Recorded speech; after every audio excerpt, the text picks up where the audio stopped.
Good morning, Dr. Gary here on the road. We sell dental practices nationwide. We are dental practice brokers. I was a dentist for 25 years and doing the dental practice brokerage now for 14 years. Today's topic is, do not listen to the, so to speak, experts about the demise of the single dental practitioner and the strength of the DSO. We'll talk about that. So, as you know, we are now in 22 states. We have 10 employees, including 2 CPA accountants. We're available to you for 8 a.m. till 9 p.m. every single day except Christmas and Easter. So just give us a call.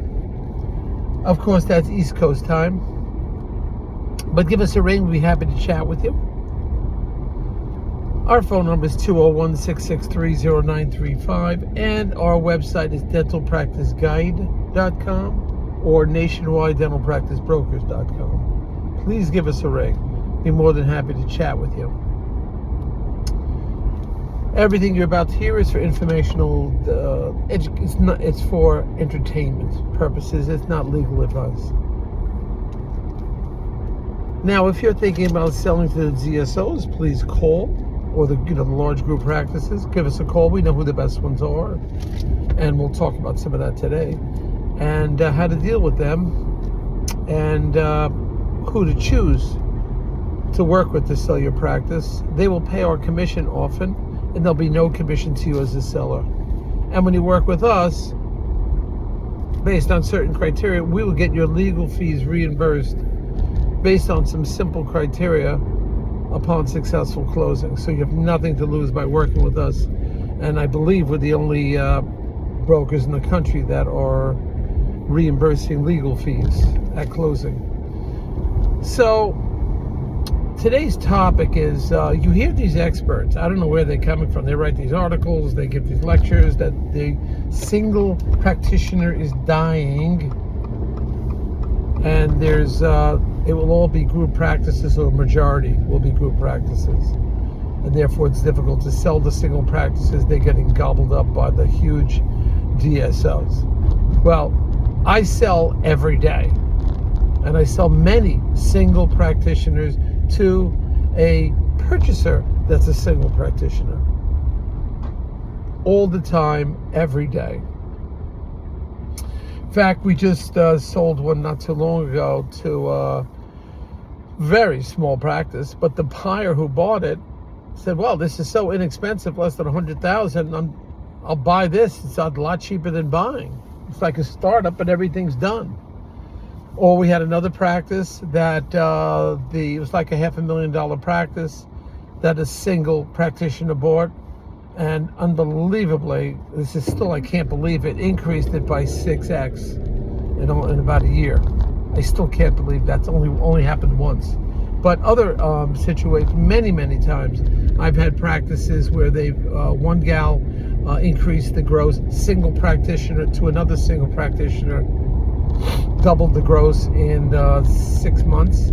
Another one increased the collections in 60 days, and that was done by keeping in-house all the endo, perio, oral surgery, ortho that was being sent out. They just kept it all in-house. Very little referral. So, and then they increased the hours. It just worked out fantastic. So this can be done, and it is something that is still out there. The single practitioner is not dying, and the other reason is the DSOs, like one of the largest ones in the country, has stopped buying single practices. No matter what the value or the gross is, they stopped buying. They're only buying platforms now. They didn't announce this to me. I know it because I'm on the inside, and I was talking to the salespeople. And when I had something, they said, well, we just stopped buying in November of 23. We stopped buying single platform practitioners. We want 7, 8 practices at once, or else we're not buying. So to say that they're gobbling up everything is not true. Many of the, also, by the way, the valuations have gone way down, where they used to be 6, 7, sometimes 8x times your EBITDA, which is your net profit, then factoring back in the salary paying a doctor. That was used to be, 6, 7, 8x times that. Now it's 5 and maybe 6, but a lot of the offers coming in are at 5x. That's it, 5.5x times your EBITDA. So the values they're paying, they become a lot more picky. They want a doctor that that there'll be an associate on location right now. Your EBITDA should be in the percentage range of at least 20 to 21%, somewhere around there. In other words, your EBITDA on a $1 million practice is about 225,000, 210,000. That's what they're looking for. They've become a lot more picky on what that is the DSOs and what they're choosing. So they're not just gobbling over everything you think. Majority of them, I don't know anybody, maybe one DSO that's buying a practice at 900,000 or more. I don't know anybody that's buying practice at less than 900,000. So there's a lot of single practitioners, vast majority of them, that are grossing under 900,000. And there's plenty of single buyers out there that are still buying, that will pay those kind of dollars. Many, many, many of them out there.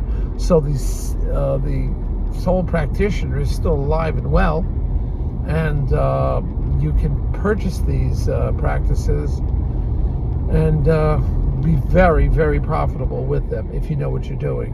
So don't listen to these experts and they say the single practitioner is dying, because there's people still making money out there. And if you know what you're doing, you've got to market and advertise. And it is hard for a single practitioner that's coming out of school. I realize that, with massive amount of debts and the cost of running an office, it's gotten very expensive.